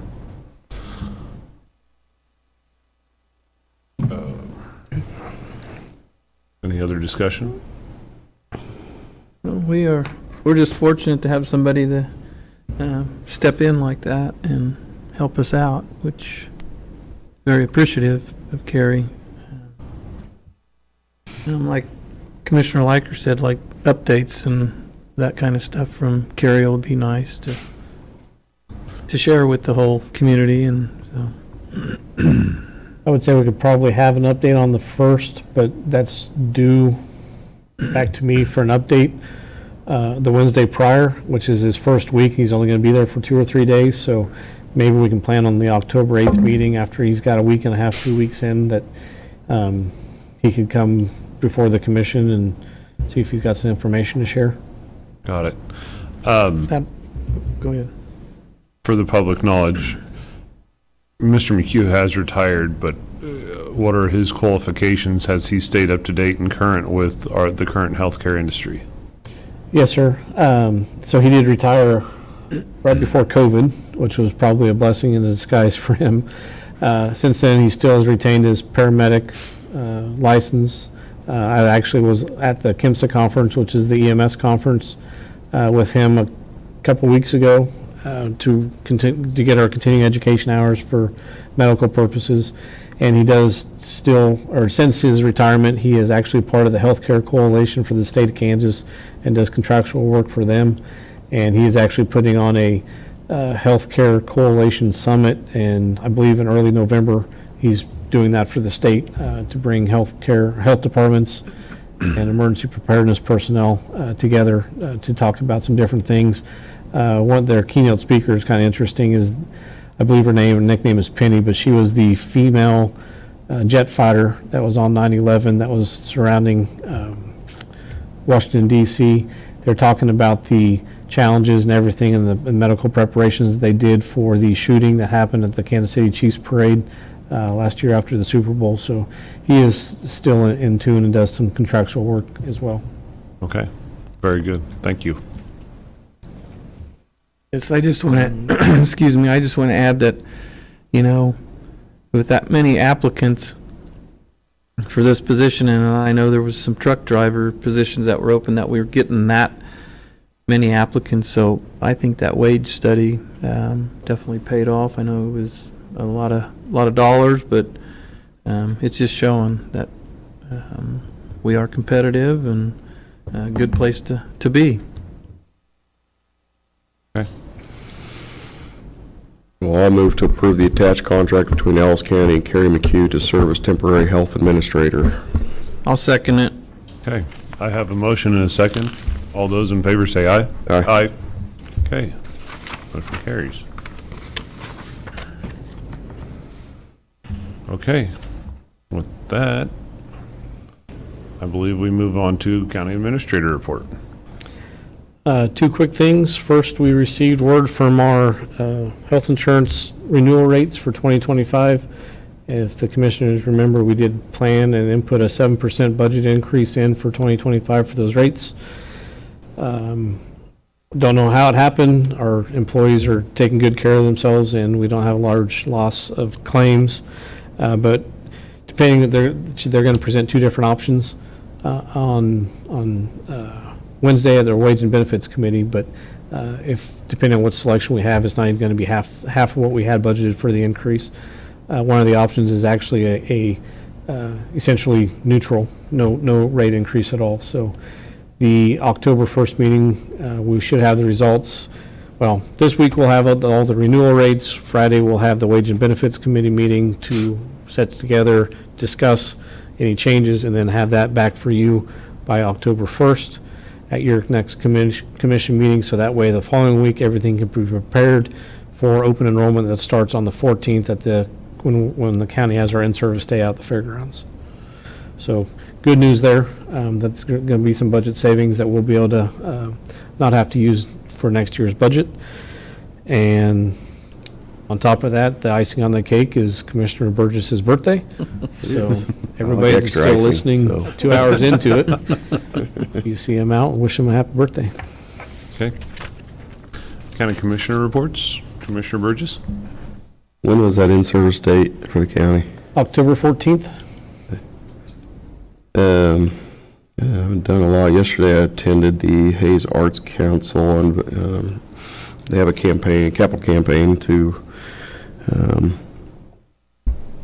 refurbish, remodel their space, and announcement by Schmidt Foundation of $1 million to their campaign. That was a really nice event to attend and see the collaboration in the community for a special place. I enjoy the arts myself, so I thought that was a nice event.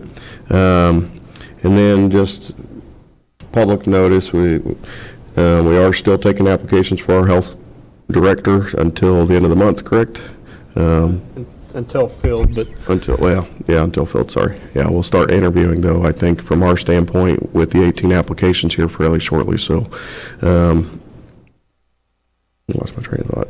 Oh, library board, we're taking applications for that until the end of the month. We've had about some good interest in that, so still, for the public, still, please apply for that if you have an interest in serving on the library board. And then, I know we just wrapped up 2025, but the 2026 budget for outside agencies, the CARE Council will start taking applications starting here quickly here in October, I believe. They haven't quite met yet to decide all that, but if you're an outside agency looking at the 2026 budget, that application process will start here within a month probably. So. Okay. Commissioner Younger? Again, happy birthday to Michael, and the other thing, I was at Northwest Kansas Correction in Juvenile. We're gonna lose Peggy Pratt. She will be retiring, so there will be somebody step in her place. And the other thing I'd like to, since we don't get a whole lot of stuff on the volunteer firefighters, I'd like to thank them and all of our personnel, the job they do, and all the volunteers that we have. It makes a big difference, makes a big impact in our community. And then today is IT Professional Day. I appreciate everything that they have done, so that's all I have. Okay. Well, last week, on the 11th, attended the high school puts on a team meal before each varsity game. So I attended with Darren and Company 5 in their station, and we fed all the football players. And that was a good event. The kids seemed to really enjoy it and really get after it. So they got some big appetites.